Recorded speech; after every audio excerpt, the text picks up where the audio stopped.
Welcome to Gleaning and Gathering. I'm your host, Eric Heimlich, and today I want to talk to you just a little bit about my South Africa trip.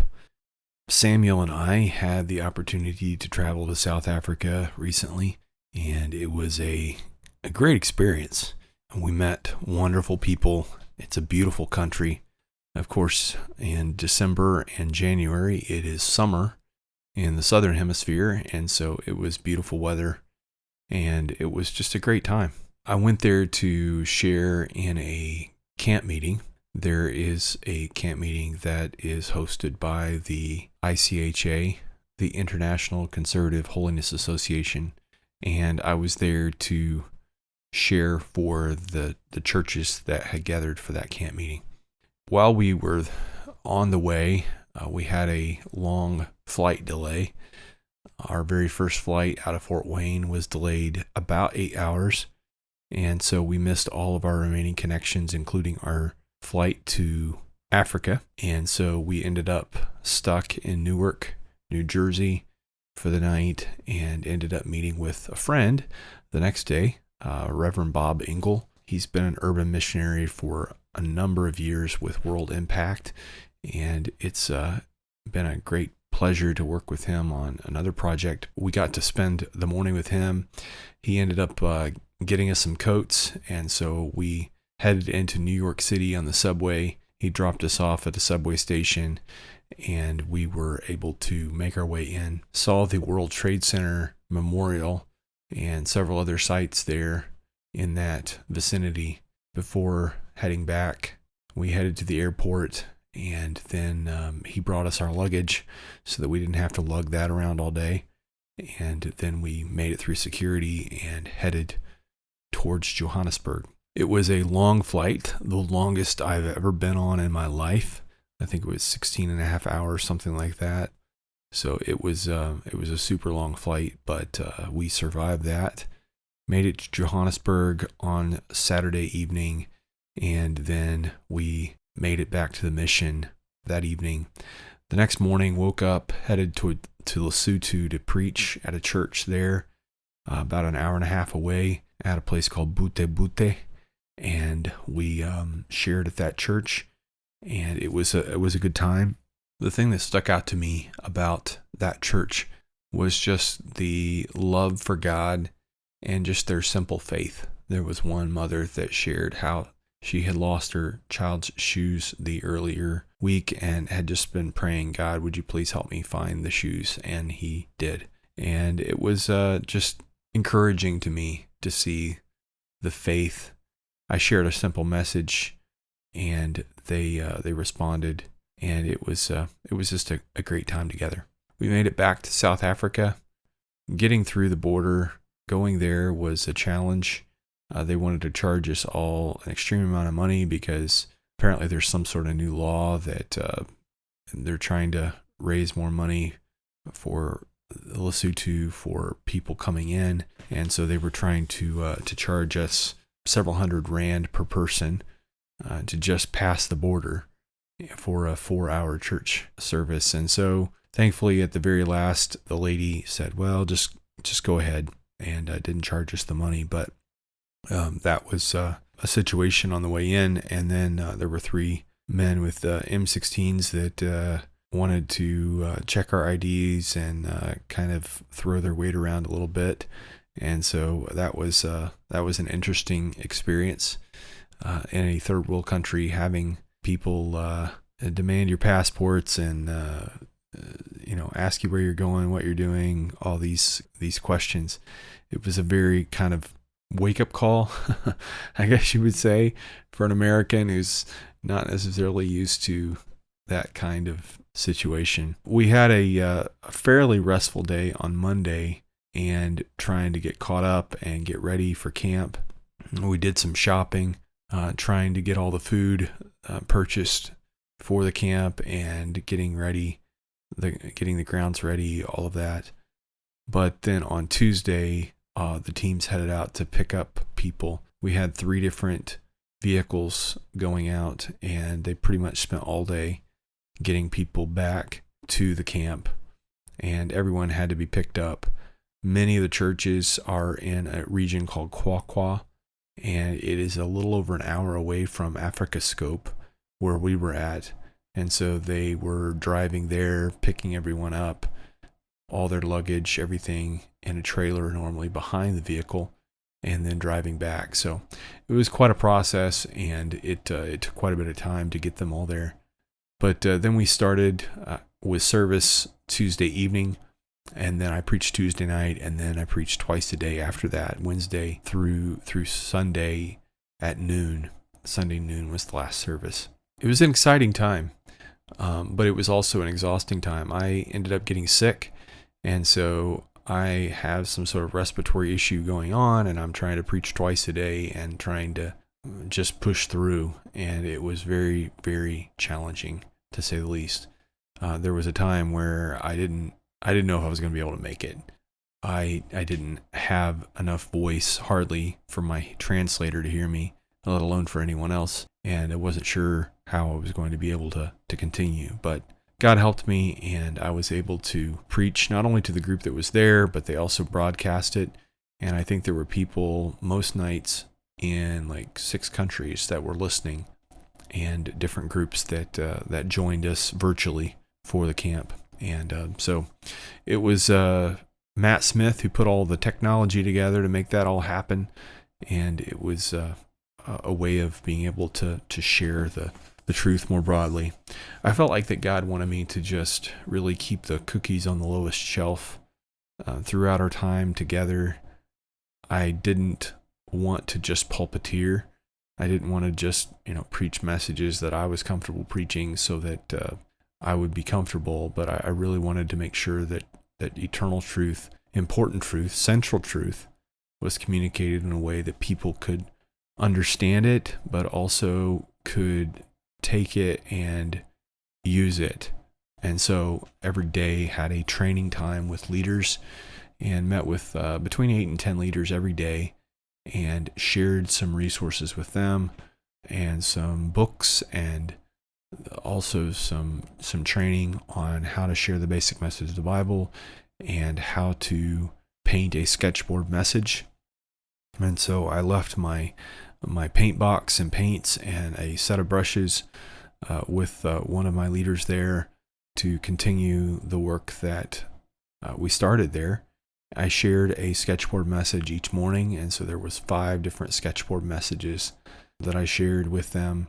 And again, it just kind of gave them a visual handle to hold on to as I was endeavoring to share really simple central truth. And hopefully it was helpful. I think it was. And that's what we did during the mornings. And then I normally would share a more traditional sermon in the evenings. And then also there was kind of a Peter, James, and John of the group. There were 3 leaders that I pulled out for extra training in the afternoon. And then on Saturday, we took the team of leaders out to the street. We went to a nearby village, the village of Kestel, and there were lots of people out on Saturday, and we had an opportunity to share the sketchboard message. And 2 of the leaders that I had taught shared 2 different times, 2 different places. We went to what was called the location. So back during apartheid, they would have basically the white people village, and then they would have another area that was specifically for the blacks known as the location. And it was a much poorer area, still is a much poorer area, but we preached both in Kestel and in the location. And it was good. God helped us. And we had several respond, and then we had several that stayed and asked questions afterward. And there were lots of conversations that were happening really for over an hour while we were there. So I felt like that probably the most productive time that I had there in South Africa was spent with that group of leaders, really pouring into them, giving them tools, giving them training, and helping them to be more effective. I feel like was worth more, to me at least, than even the messages that I share with the broader group, because those messages were kind of, one-time things, and God helped us in those. But I really feel like that pouring into these leaders who will be able to continue to use the tools and the training indefinitely was even more valuable. And so very thankful for the opportunity to do that. After we finished with the camp meeting, then we had the process of taking everyone home. And so right after we finished eating, we began traveling. And I was assigned to travel with a young man who had just gotten his license. And so they really wanted an adult supervisor. And so here I am riding with this brand new driver in a vehicle with a trailer behind it through the mountains of Kwa. And it was an interesting trip. He did fine. I only had to tell him to put his cell phone down when we first began, and then he managed to stay focused on what he was doing there. But it was a trip that we made it home from, so it was a good trip. But we had to make multiple trips, and so after the fourth trip of the day, we ran out of daylight, and we realized that we were not going to be able to get the last church home. And so they stayed there that night at the camp. And then we left at 6:30 the next morning to take the remaining church back to Loribi. And that was about, I guess, 8:30 the next morning. But when we finally had finished the process of getting everyone home from the camp, and it was long. It was very difficult roads, very difficult situations along the way. We had vehicle issues, and once we got back, we were going to be packing and getting ready for the next stage of the journey. We ended up making a bank run, and it took a lot longer. We were supposed to meet the pastors for lunch on Monday, and that ended up, those plans got changed. We did meet them, but it was a very short situation. And then Brother Taylor headed for the airport, and our group loaded up, and we were getting ready to head for a place called Pilanesberg, which was near Botswana. There was a big game park there, and we were going to go see a lot of animals. And so we headed out the next morning on Tuesday, made it to our Airbnb, beautiful place, Tabak House. It was owned by an Afrikaans family, and it was just beautiful. And there were two little cabins that probably were original structures on the property, and they were all made out of stone. It was just really, really neat place, lots of amenities. And so we ate a beautiful outdoor supper that night and cooked out over a grill, and it was just an amazing time. We got up early the next morning, left at 5 o'clock to get to the game park just as it was opening there at 5:30. And it was early in the morning that we saw the most animals. Later on in the day, it was a little less animalish. But Matt Smith called it right. He said, we need to get there early if we're going to see animals moving. And so we got in.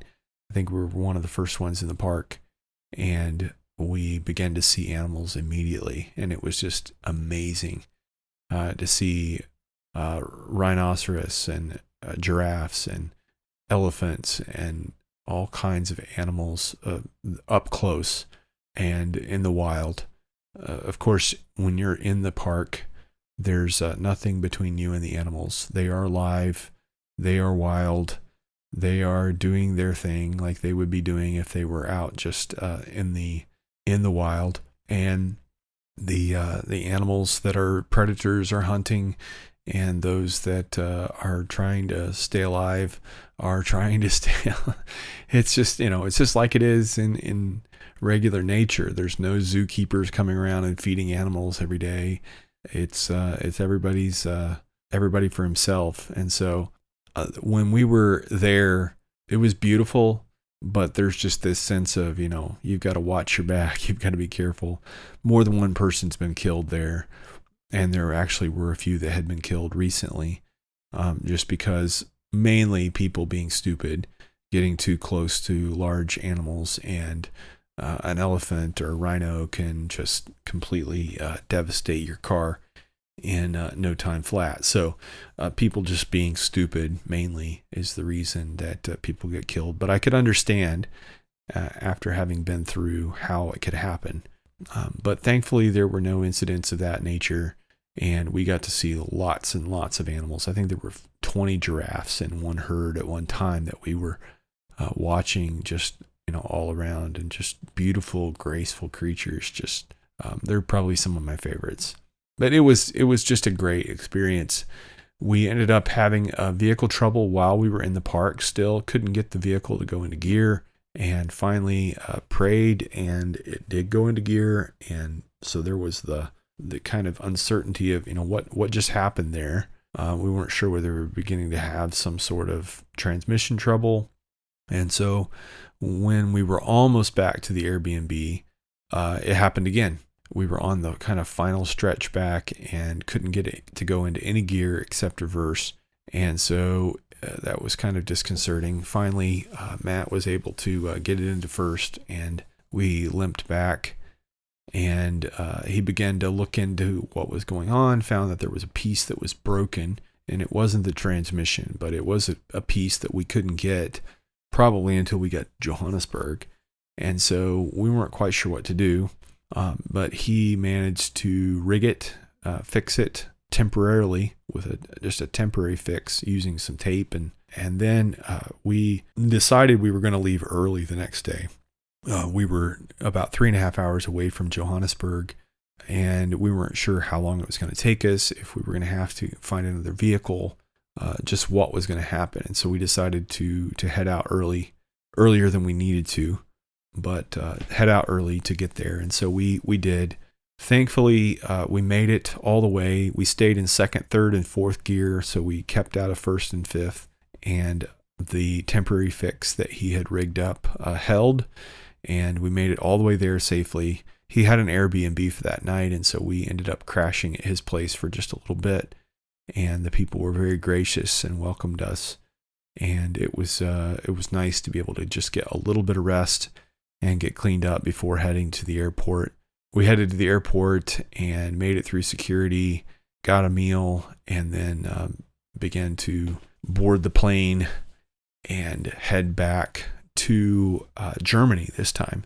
Instead of to the United States, we flew through Germany, through Lufthansa, and so flew on a big 747-8 aircraft. It was one of the largest out there, and it was a massive plane, but it was completely full.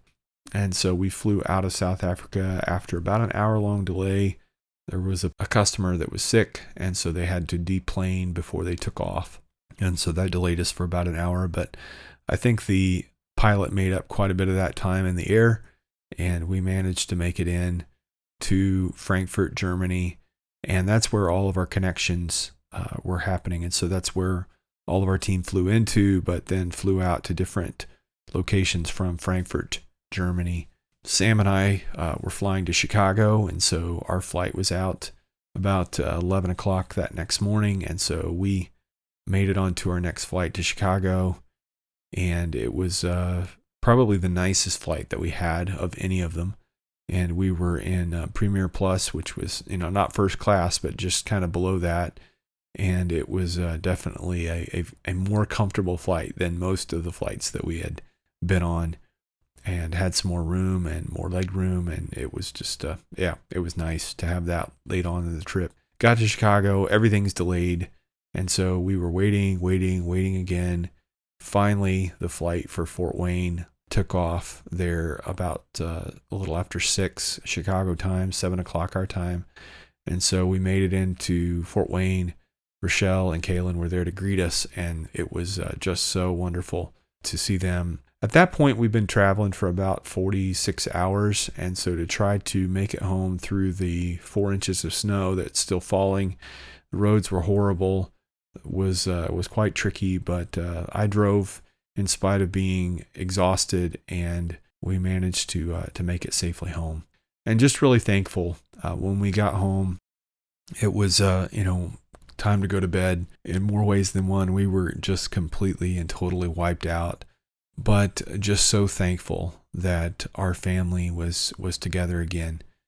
It was a long trip, and while we were gone on that trip, Rochelle was gone to visit her family in Kansas, and they had traveled many miles. We had traveled many miles, And just the recognition that, there was so much of that trip that was out of our control, and yet it was not out of God's control. And I think just learning to rest in that providence of God, that He is able to help us even when we can't help ourselves. He is able to work even when we're, half a world away and unable to be there for loved ones. It's a comfort to know that He is with them. And so thankful for God's protection, thankful to be back home.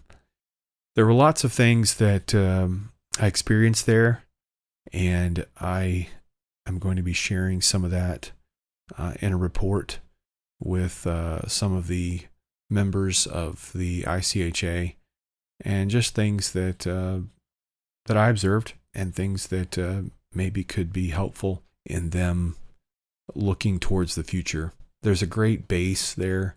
There's a lot that's been invested, obviously, over the years, and you can see the care that's been there, and there's just a lot of potential for the future.